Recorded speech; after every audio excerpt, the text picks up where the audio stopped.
threefold. First of all, the GDP per capita is increasing. Right now, the average GDP per capita is around 10,000 USD per person. In Shanghai, it's more than 20,000 already. We believe in the next 10 years, the GDP per capita will be able to increase very significantly. Secondly, the urbanization rate for China right now is around 50 to 60%, where we still see another 20% to go. That creates dramatic increase in opportunities as well. The third one is digitalization. Many industry is transforming from an offline business model into online business model, which will enable China to connect with the rest of the world and enhance its ability to provide better services to the consumers around the world. The pandemic has a very significant impact for the travel industry around the world. However, we're taking this opportunity to really enhance our technology infrastructure and to make sure our team is ready for the pent-up demand. Once the pandemic is under control, we have seen great trajectory based on our data that the global demand for driving people from China to the rest of the world and also attracting customers around the world to China is huge. So we are excited about the potential opportunity. I echo with Ming in the sense that many laws in the Western country have been long adopted. For example, in 1930s, in the USA, we have antitrust law against the Standard Oil. And now even in Europe, there are many antitrust cases against the giants such as Facebook, etc. China start to look into this area. We believe a fair and transparent environment is good for the business. Secondly is the data privacy law. Basically, every country or every continent requires the data to be retained within their own country. The data for US is retained in the US, GDPR for Europe, Japan, data in Japan, and China has a similar law as well, which we fully support.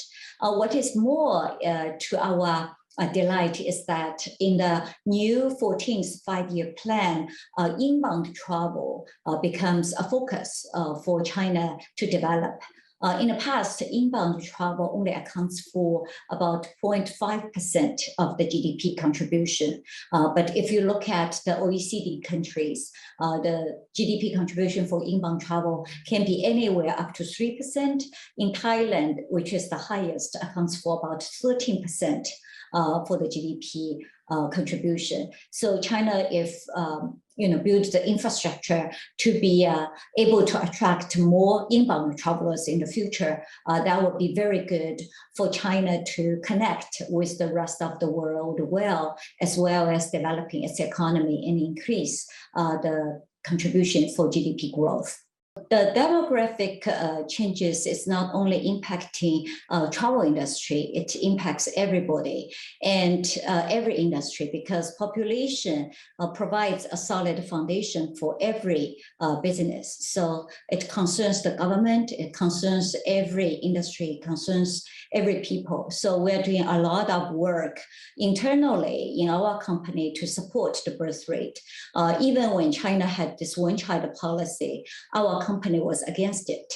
So our employee, if they decided to have their second and third child a couple of years ago, when they have to pay a penalty, we will authorize a non-interest loan for our employees to pay for it. And now more and more young employees are having lots of time pressure. And we noticed that female employees are getting their PhDs and study overseas. So when they are ready to give birth, for females, they have a birth clock. And if the age, for example, when I give my birth to the second baby, I was older than 35, and the doctor classified my second pregnancy as a high-risk pregnancy. So we understand how much support our female employees need. So we have a policy that if our female employees decide to have their eggs frozen, our company will pay for it.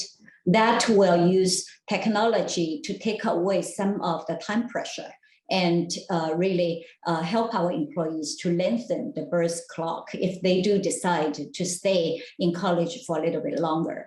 We are the only company and number one company in the high-tech industry to have this progressive policy, which is very welcomed by the young female employees. So I think as a company, we need to do our part.